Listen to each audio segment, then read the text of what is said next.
Hello friends, this is Vikas Mishra. Welcome to let's study MV classes में मैं आप सभी का स्वागत करता हूं। तो आज की क्लास में मैं आपके लेके आया हूं इकोनॉमिक्स का प्रैक्टिस पेपर जो कि 12th क्लास का है और ये आपके एग्जाम के लिए बहुत ज़्यादा हेल्पफुल होने वाला है। तो आइए अपने आप को आप देखिए कि आपकी प्रैक्टिस कैसी है। आई होप सिलेबस तो कंप्लीट हो ही गया होगा। तो अब चलिए शुरू करते हैं आज का ये लेक्चर। इसमें आप अपने आप को जजमेंट करिएगा कि आपके कितने क्वेश्चंस के आंसर बिल्कुल सही हैं। जैसा कि आप देख पा रहे हैं 90 मिनट का आपका ये पेपर होने वाला है और 40 मार्क्स हैं, यानी कि आपके पास क्वेश्चनों की संख्या तो दोस्तों 60 है, बट आपको 50 क्वेश्चंस फुल अटैम्प्ट करने हैं। और मैं बता दूं आपको कि अब हमें इसमें जैसे हमारे पास तो यहाँ पे एक ऐसा कहा गया है कि 24 में से 20 क्वेश्चंस करो, फिर 24 में से 20 करो, फिर 12 में से 10 करो। लेकिन हम क्या करेंगे, यहाँ पर आपके साथ सारे क्वेश्चन डिस्कस करेंगे और आपको जो भी आपका जो आउटपुट है, जो भी आपके आंसर हैं, वो आप अपने कमेंट सेक्शन में अपना फीडबैक दीजिएगा। तो चलिए शुरू करते हैं आज का ये लेक्चर।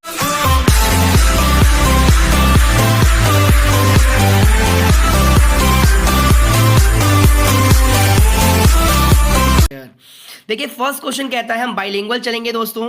फर्स्ट क्वेश्चन कहता है कि the budgetary policy of the government is known as, इसका मतलब जो सरकार की बजटीय नीति को हम क्या कहते हैं। तो आपके पास ऑप्शन है ए आय और व्यय विधि यानी कि इनकम एंड एक्सपेंडिचर मेथड, और राजकोषीय नीति, मौद्रिक नीति या फिर वित्तीय नीति। बताइए क्या होगा आंसर। मैं बताता हूं आपको कि option number B is the right answer of this question. Next question है, भुगतान शेष का चालू खाता केवल डैश को शामिल करता है। अगर आपको भुगतान शेष यानी बैलेंस ऑफ पेमेंट का फॉर्मेट पता है तो पता होगा आपको कि current account of BOP includes only foreign direct investment, borrowing from IMF यानी international monetary fund, outsource service to India या investment by Facebook in Jio. तो हमें पता है कि आउटसोर्स सर्विस टू इंडिया यानी कि C is the right answer of this question. Third question है, identify which of the following creates bank money. ऐसा कौन सा इंस्टीट्यूट है जो बैंक मनी क्रिएट करता है। तो नबार्ड है, रिजर्व बैंक ऑफ इंडिया है, सेंट्रल बैंक ऑफ इंडिया है या एलआईसी है। तो आपके सामने एग्जांपल है सेंट्रल बैंक ऑफ इंडिया यानी कि C is the right answer of this question, जो कि क्या करता है, क्रिएट करता है आपके मनी को। मनी क्रिएशन का काम इनका होता है। फिर आगे बढ़ते हैं, कहता है एप्पल के आईफोन के आयात को डैश तथा डैश में दर्ज किया जाना चाहिए। इसका मतलब the import of the Apple's iPhone will be recorded in dash on dash. Choose करिएगा वन अल्टरनेटिव यूज। कहता है A capital account, credit side current account, debit side capital account, debit side current account, credit side. तो हमारे fourth का जो correct answer है वो B is the right answer. Current account में डेबिट साइड में आप रिकॉर्ड करेंगे। इंपोर्ट को ध्यान दीजिएगा क्योंकि आप इंपोर्ट कर रहे हैं। फिर यहां पे कहता है आपके पास स्टेटमेंट वाले क्वेश्चंस हैं, देखिएगा ध्यान से। कहता है कि निम्न कथनों को ध्यानपूर्वक पढ़िए, निम्न दिए गए विकल्पों में से यही विकल्प चुनिए, मतलब सही विकल्प चुनिए। तो फर्स्ट क्वेश्चन है आपके पास, कथन कहता है कि भारतीय अर्थव्यवस्था विदेशी प्रत्यक्ष निवेश के लिए एक पसंदीदा गंतव्य है। इंग्लिश में देखते हैं एक बार क्या लिखा हुआ है। कहता है Indian economy is a favourite destination of for the foreign direct investment. Okay, India has improved it's ranking in the case of the doing business. अब यहाँ पे पूछा गया था कि बोथ सही है, स्टेटमेंट ट्रू है, बोथ स्टेटमेंट फॉल्स है, या फर्स्ट सही है सेकंड गलत है, या सेकंड सही है या फर्स्ट गलत है। तो हमारा ऑप्शन जो है इसमें आप बताइए कौन सा होना चाहिए। इसका जो आंसर है, दोनों बातें सही हैं। इकोनॉमी, इंडियन इकोनॉमी जो है फेवरेट डेस्टिनेशन है फॉरेन के लिए, फॉरेनर्स के लिए जो कि डायरेक्ट इन्वेस्टमेंट करते हैं हमारे इंडिया में। और India has improvement in ranking in case of the doing business, अपनी रैंकिंग को इंप्रूव करता है बिजनेस को करने में। तो इसका मतलब A is the right answer of this question. कहता है कि the essential conditions for a financial institute to become a banks are, इसका मतलब कि एक वित्तीय संस्था को बैंक बनाने के लिए आवश्यक शर्तें क्या करनी चाहिए, यानी कि उसको जमा स्वीकार करना चाहिए, उसको ऋण देना चाहिए, या फिर नोटों की छपाई करनी चाहिए, या ए और बी दोनों, जमा स्वीकार करना चाहिए और ऋण भी देना चाहिए। किसी भी बैंक के वित्तीय संस्था के लिए आवश्यक शर्त यह है कि उसको जमा स्वीकार करना चाहिए, यानी कि ए ऑप्शन बिल्कुल करेक्ट होगा। एक्सेप्ट डिपोजिट तो अनिवार्य ही है, बैंक का काम ही यही है। उसके बाद हम दूसरी क्वेश्चन देखिए, कितना फैक्ट बेस्ड क्वेश्चन आया। कहता है अभिषेक कहता है कि इस बाजार में विदेशी मुद्राओं का क्रय विक्रय होता है तथा यह एक निश्चित स्थान तक सीमित नहीं है। अब इसमें से बताइए कि कौन सी बातें सही कही गई है। यानी कि यहाँ पे कहा गया है कि mister Abhishek says under the market the foreign currencies are being traded and it is not limited to a specific area. The above mentioned statement was given by Mr. Abhishek. Identify which market is being referred in this statement. कौन सी बातें सही कही गई हैं। अगर आप देखते हैं तो ये फॉरेन एक्सचेंज मार्केट के अंदर होता है, फॉरेन मनी मार्केट के अंदर होता है, इंटरनेशनल करेंसी मार्केट के अंदर होता है या इंटरनेशनल मनी मार्केट के अंदर होता है। तो हमें पता है कि हमारा जो चैप्टर है फॉरेन एक्सचेंज मार्केट के अंदर ही होता है ये बातें, कि फॉरेन एक्सचेंज मार्केट के अंदर इस बात को इंक्लूड किया जाता है। आगे बढ़ेंगे और फिर बात करते हैं क्वेश्चन नंबर 8 की। क्वेश्चन नंबर 8 कहता है कि budget is a detail financial statement of which estimated receipt and estimated expenditure for the cornering financial year. Okay, cornering यानी क्या करेगा, बजट आने वाले वित्तीय वर्ष की अनुमानित आय और अनुमानित व्यय का विस्तृत विवरण होता है। ये बात तो सही है। दूसरी बात क्या कहता है, बजट अनुमान सरकार के पिछले साल के वित्तीय प्रदर्शन के आधार पर किया जाता है। इसका मतलब कहना चाहता है budget estimate are based on the last year financial performance of the government. अब ये कहना चाह रहा है आपको क्वेश्चन नंबर 8 में कि बोथ बात सही है, दोनों बातें गलत हैं। पहली बात सही है, दूसरी बात गलत है, दूसरी बात सही है, पहली बात गलत है। देखिए साफ साफ पता चल रहा है कि पहली बात तो बिल्कुल सत्य है लेकिन दूसरी बात गलत है, क्योंकि पिछले पेज के आधार पर हम आने वाले का अनुमान नहीं लगाते, हम आने वाले एक्सपेक्टेड अपने आप बनाते हैं। ऐसा कोई बात ही नहीं है, दूसरी वाली स्टेटमेंट हम डेफिनेशन में बोलते ही नहीं है। तो इसका मतलब जो हमारा आंसर है वो यहाँ पर जो इसका करेक्ट आंसर है वो है आपके पास C is the right answer. 9th question कहता है हमारे पास दोस्तों कि inflow of the foreign direct investment is recorded in dash and on dash side. यानी कि अगर आपको फॉर्मेट याद है कि बीओपी का फॉर्मेट कैसा होता था, तो अगर आपको याद है तो यहाँ पे क्या कहता है, करंट अकाउंट में दिखाते हो आप, कैपिटल अकाउंट में दिखाते हो आप, डेबिट में दिखाते हो, क्रेडिट में दिखाओ। ऑब्वियस सी बात है फॉरेन का डायरेक्ट इन्वेस्टमेंट है तो आप कहाँ दिखाएंगे, आप उसको दिखाएंगे दोस्तों कैपिटल अकाउंट में। इसका मतलब B is the right answer of this question. आगे बढ़ेंगे, यानी कि सॉरी एक मिनट, इसका आंसर बी भी सही है और वो भी क्रेडिट साइड में दिखाएंगे। इसका मतलब इसका जो आंसर होगा वो ये भी सही है और ये भी सही है, तो इसका मतलब B is the right answer of this question. Question number 10 पे चलते हैं। कहता है identify which of the following is not true about the Reserve Bank of India. यानी कि आरबीआई के संदर्भ में कौन सी बात सत्य नहीं है। It accept deposit of the government, बिल्कुल हाँ जी करता है। It gives loan to the government, बिल्कुल जी। It creates bank money. It does not issues all currency notes. It does not issues all currency note. कौन सी बात सही है, देखिए ध्यान से sorry, it creates bank money, ये गलत है। ये बैंक मनी को क्रिएट नहीं करता भाई साहब, ये सब कुछ काम तो करता है कि बैंक मनी को क्रिएट नहीं करता। हाँ बैंकों का बैंक जरूर है लेकिन मनी बैंक में क्रिएट नहीं करता, वो तो बैंक खुद ही कर लेते हैं। कमर्शियल बैंक कैसे क्रिएट करती हैं वो आपको बताइए, लोगों से जमाओं को स्वीकार कर लोगों को लोन देकर। आगे बढ़ेंगे, कहता है राष्ट्रीय विकास परिषद की स्थापना में डैश की गई, मतलब कब की गई। National development council was setup in year 1950, 1952, 1969 और 1991। तो इसका आंसर जो है बहुत इंपॉर्टेंट क्वेश्चन है, ये याद रखिएगा 1952, इसका मतलब 1992। B is the right answer of this question. Question number 12 कहता है हमारे पास which of the following statement is not true about the characteristic of the Indian economy of the eve of the independence. इसका मतलब स्वतंत्रता प्राप्ति के पूर्व संध्या पर भारतीय अर्थव्यवस्था के लक्षण के संदर्भ में निम्न में से कौन सा कथन सही नहीं है। तो दोस्तों इसने आपसे पूछा है सही नहीं है, क्वेश्चन को ध्यान से पढ़िएगा। कहता है size of the market was limited, agriculture was stagnant, agriculture was the main source of the livelihood, बिल्कुल ठीक है भाई साहब, और commanding height industry was present. यानी कि इसमें कुछ ना कुछ तो लोचा है और मेरे को डी वाली बात समझ में नहीं आ रही।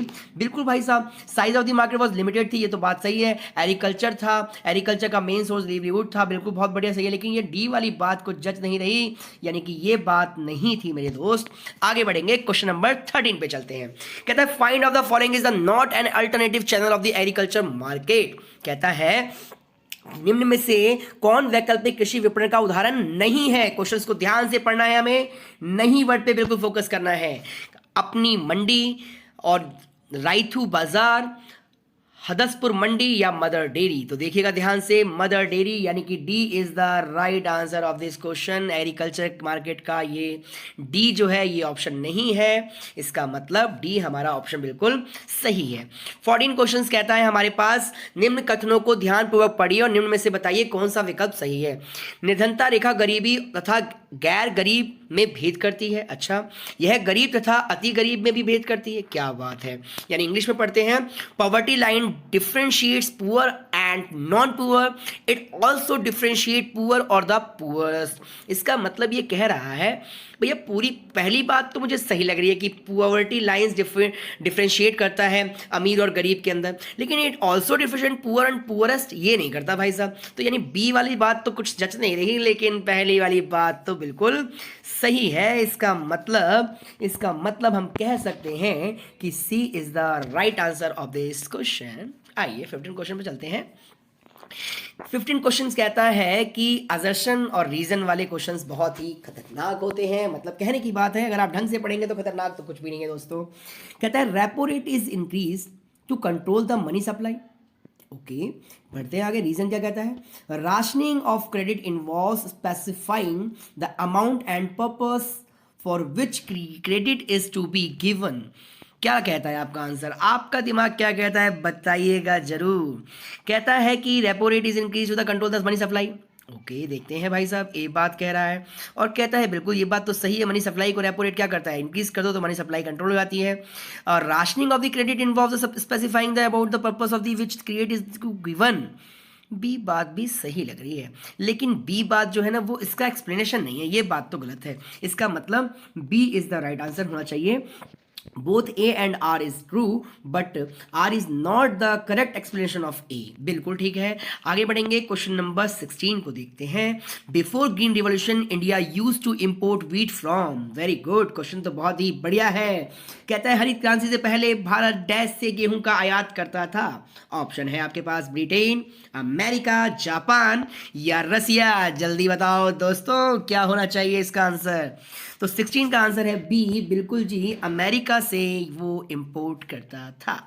आगे बढ़ेंगे और बात करेंगे क्वेश्चन नंबर 17 की, और यहाँ पे कहता है कि करंट अकाउंट बैलेंस किसका होता है, बैलेंस ऑफ पेमेंट में क्या होता है, नेट इंपोर्ट ऑफ इनविजिबल में क्या होता है, और फॉरेन लोन्स एंड इन्वेस्टमेंट में क्या होता है।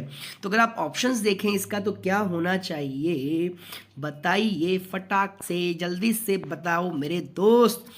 क्वेश्चन नंबर हमारा चल रहा है 17 कि 17 में कौन सा ऑप्शन सही है। कह रहा है ए का मैचिंग फर्स्ट के साथ होगा, बी का मैचिंग सेकंड के साथ, सी का थर्ड के साथ और डी का फोर्थ के साथ। तो हमारा जो ऑप्शन बिल्कुल करेक्ट है वो है, I think D is the right answer of this question. सही चुनना है, तो बाकी तो सारे गलत हैं, यानी कि डी वाला बिल्कुल सही है, ये मैचिंग होती है इसकी, इसका मतलब D is the right answer of this question. Question number 18 पे चलते हैं मेरे दोस्त। कहता है Mother Dairy and Amul dash का उदाहरण है।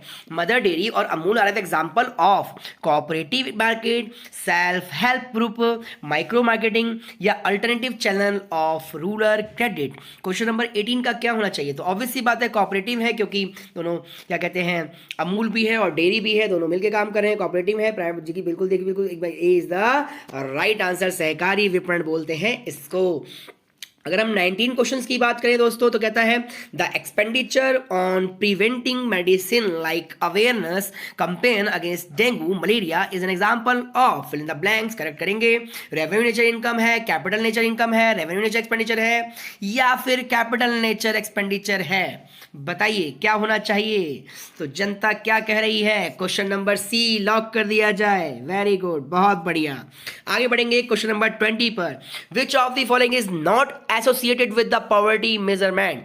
यहां पर कौन सा पॉवर्टी मेजरमेंट के लिए नहीं है सही। पॉवर्टी लाइन बिल्कुल होती है जी, MPCE ये भी होता है, सैन इंडेक्स ये नहीं होता, पॉपुलेशन ग्रोथ रेट ये भी होता है। इसका मतलब सी नहीं होता दोस्तों, नहीं सॉरी सेंडेक्स तो होता है, ये पॉपुलेशन ग्रोथ रेट नहीं होता, यानी कि D is the right answer of this question, क्योंकि क्वेश्चन में नहीं पूछा गया है। आगे बढ़ेंगे 21। देखिएगा आप प्लीज अपना आंसर लगाइएगा और मैं तो आपको डायरेक्ट आंसर बता रहा हूँ, आप मैच करिएगा कि आपका सही जा रहा है या गलत। अब गलत जा रहा है तो फिर आप समझने का प्रयास करिए। बाबा की अगर आपको ब्रीफ एक्सप्लेनेशन चाहिए इनकी तो मैं आपको नेक्स्ट वीडियो में बता दूंगा पूरा पूरा, लेकिन अभी जल्दी से खत्म करने हैं क्वेश्चन, तो हम जल्दी जल्दी स्टार्ट करते हैं क्योंकि हमारे पास 60 क्वेश्चन है। आगे बढ़ेंगे। In which of the following case the credit creation will be unlimited. बताइएगा किसके अंदर अनलिमिटेड क्रेडिट क्रिएशन होता है। CRR is 70%, primary deposit of the zero, secondary. इसमें से कोई भी आंसर सही नहीं है मेरे भाई, यानी कि D is the right answer of this question. ऐसा तो कुछ कहा भी नहीं है कहीं पर। फिर कहता है कि the balance state shows the deficit 500 okay crore and the value of export 700 crore, तो find the value of import. भाई साहब इंपोर्ट कितना किया गया ये जनता आपसे पूछ रही है तो आप बताइए ना। भैया जी हमारा बैलेंस स्टेट शो का डेफिसिट में 500 रुपये चल रहा है और आपने एक्सपोर्ट 700 का और कर दिया, तो इसका मतलब 7 5 12, इसका मतलब 1200 करोड़ रुपए का यहाँ पर सिंपल सा, यानी कि B is the right answer of this question. Question number 23। आगे बढ़ेंगे और बात करेंगे क्वेश्चन नंबर 23 की। बहुत ही बढ़िया क्वेश्चन, शानदार क्वेश्चन आपके सामने। Green revolution had widened the gap between the rich and poor farmers. Okay, most of the benefits of the green revolution were enjoyed by the poor states. यानी कि ये पहला स्टेटमेंट, दूसरा स्टेटमेंट दो बातें कह रहा है। यहाँ पर क्या कहना चाहता है ये देखिए, कहता है बोथ स्टेटमेंट्स आर ट्रू। अच्छा जी, कहता है both statement are false. Okay, फिर कहता है पहला ट्रू दूसरा सही दूसरा गलत, पहला सही है दूसरा, मतलब दूसरा सही है पहला गलत।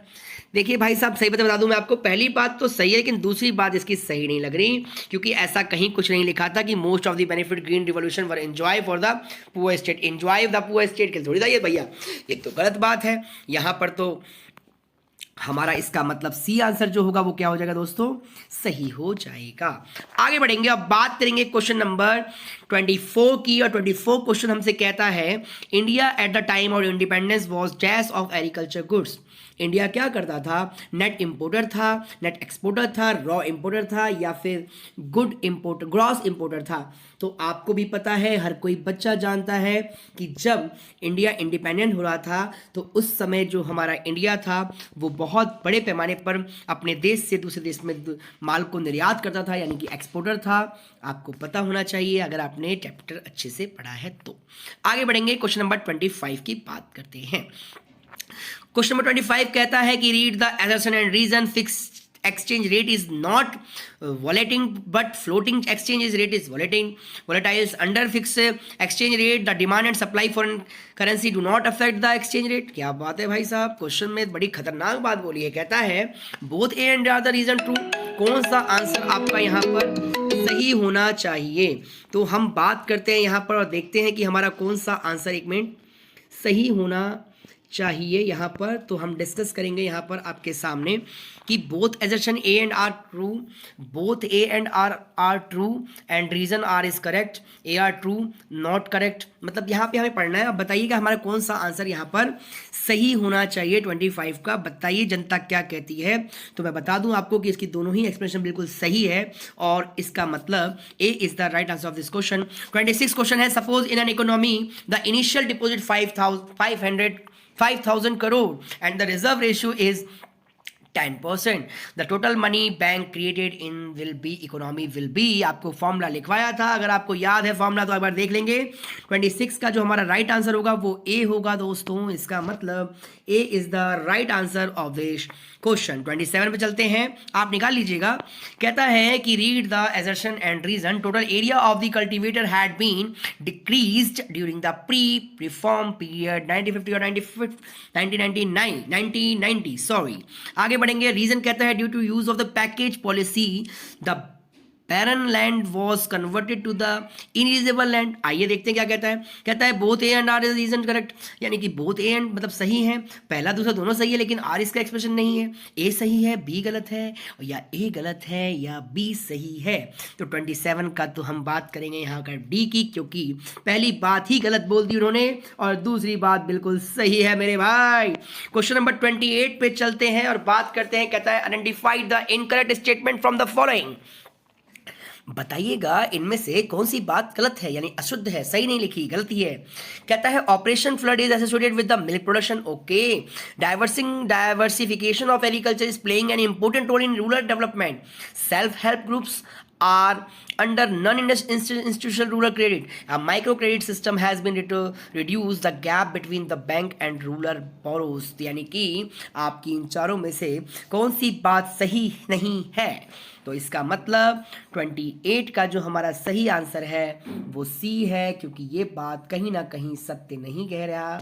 आगे बढ़ेंगे 28 पर। अब आ गया ह्यूमन कैपिटल से, यानी कि आपका HCF से क्वेश्चन। कहता है human capital formation is a static concept. Human capital formation continuous effort on the expenditure are needed. यानी कि बोथ ए और बी सही है। इसका मतलब आप जानते ही हैं, इसे पढ़ना पड़ेगा और आप पढ़ के बताइएगा। तो बता दूं मैं आपको कि इसकी पहली वाली बात बिल्कुल गलत है और दूसरी बात बिल्कुल सही है।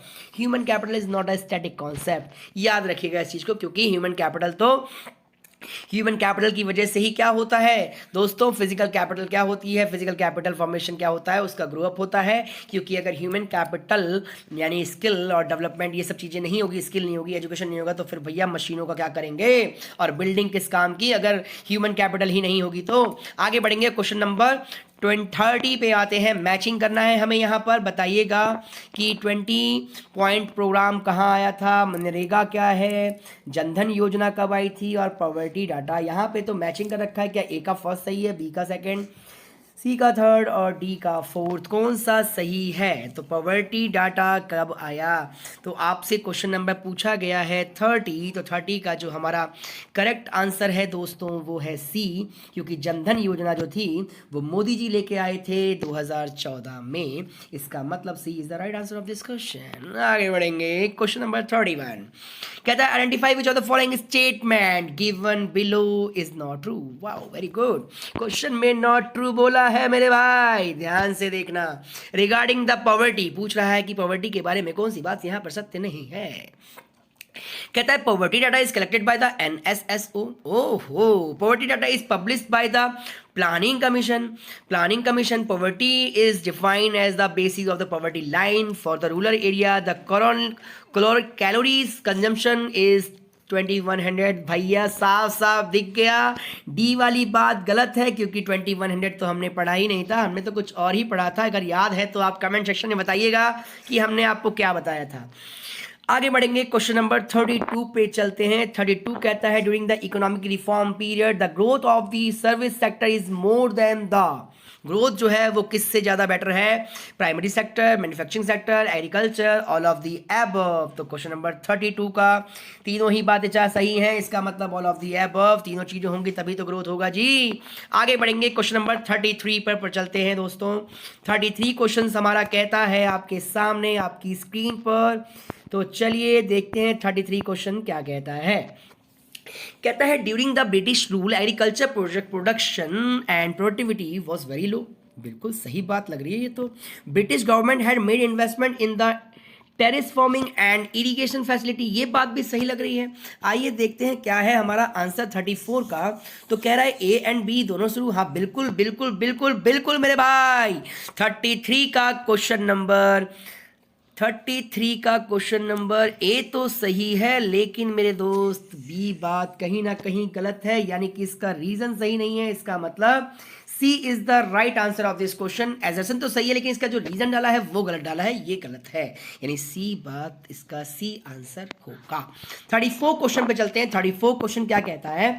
क्वेश्चन नंबर 34 आपकी स्क्रीन पर। चलिए स्टार्ट करते हैं, देखते हैं क्या है। कहता है कि which with the starting of green revolution the credit needs of the rural economy has diversified. Okay, credit is needed not only for consumption but for buying the input package. Both statement true, both statement false। पहला true, दूसरा गलत, दूसरा सही, पहला गलत। तो भैया इसमें तो बहुत कंफ्यूजन हो जाती है, लेकिन मैं आपको बता दूं कि इसका जो सही आंसर है 34 का मेरे भाई वो है ए इज द राइट आंसर। इसका मतलब दोनों बातें ही यहाँ पर बिल्कुल सत्य हैं, सटीक हैं। जो बातें इसमें लिखी हैं एजर्शन वो भी बिल्कुल सही है और उसका रीजन भी क्या है? सही है मेरे भाई। आगे बढ़ेंगे, यानी क्वेश्चन नंबर ए इसका बिल्कुल सही है। आगे बढ़ेंगे 35 की बात करते हैं। 35 क्वेश्चन कहता है कि Read the following statement carefully and choose the correct alternative from the following. Credit creation is the process of the creating bank money. Money bank is created by the creating secondary deposit. Both statement are true. Both statement are true. तो हाँ जी, पहली बात ही समझ में आ गई मेरे को कि both statement true है, तो मैं आगे क्यों पढ़ूं? आगे बढ़े। कह रहा है question number 36, which of the following is not correct. मेरे दोस्त ध्यान से पढ़िएगा, नॉट करेक्ट, जल्दीबाजी नहीं करना है। कहता है at the time of independence the occupation structure was based towards agriculture. Life expectancy was 69 years at the time of independence. Railway was introduced in 1850. गलत भाई साहब, 1850 में कहाँ थी?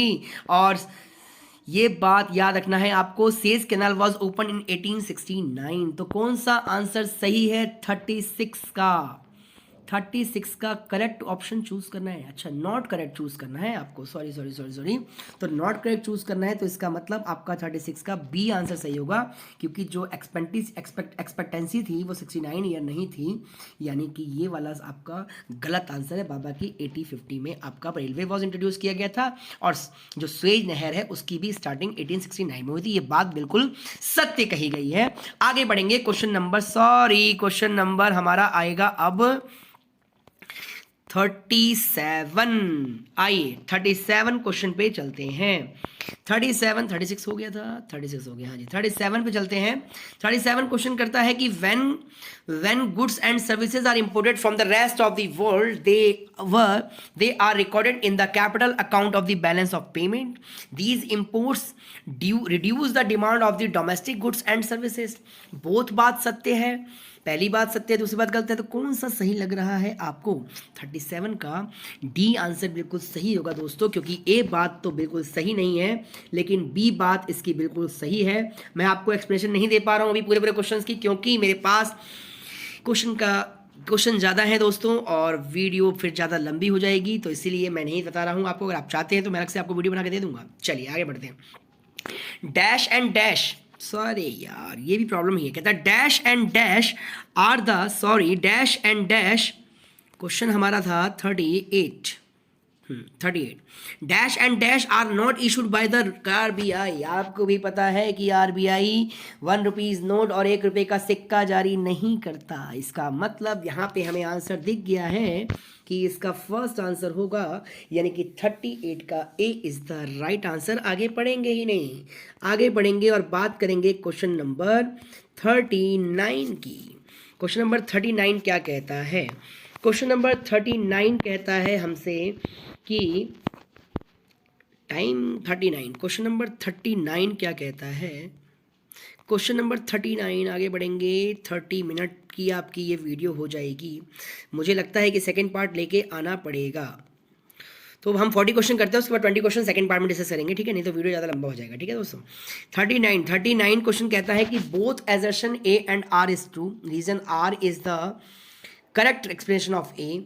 ओके, यहाँ पे बात क्या गई थी ये तो पढ़ लें पहले। कहता है farmers were not able to get a fair price for the their crops. Okay, there was lack of proper marketing facility.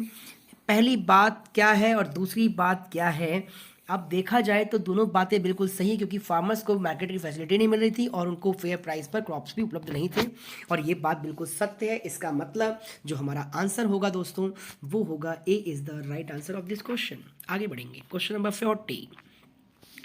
40 question हमारे सामने है। 40 क्वेश्चन हमने किए हैं 30 मिनट के अंदर। आगे बढ़ेंगे और 40वां क्वेश्चन देखते हैं क्या कहता है। 40 क्वेश्चन है हमारे पास, लास्ट 40 कर लेते हैं अभी हम, उसके बाद फिर आगे बढ़ेंगे। कहता है कि ए एंड बी में कौन सी बात सत्य है? An efficiency and effective rural credit deliver system in the crucial for raising agriculture productivity and incomes. दूसरी बात रीजन कहता है the agriculture input have to be bought from the market for adapting modern day method of production. दोनों बातें सही हैं, या फिर वही बात कि कौन सा आंसर सही है? तो आपका एक बात बता दूं मैं आपको कि यहाँ पर दोनों ही आंसर सही है, तो इसका मतलब A is the right answer of this question. एक बार आप क्वेश्चंस को जरूर देख लीजिएगा। अब मैं आपको नेक्स्ट वीडियो में बताऊंगा इसके बचे हुए 20 क्वेश्चंस, क्योंकि वीडियो ज़्यादा लंबा ना हो जाए। तो आप सेकंड पार्ट जरूर देखिएगा, जस्ट इसके बाद ही मैं इसको अपलोड करता हूँ। तो आज के लिए इतना ही दोस्तों, बने रहिए मेरे साथ, तब तक के लिए जय हिंद, जय भारत, नमस्कार, खमागाड़ी, बाय।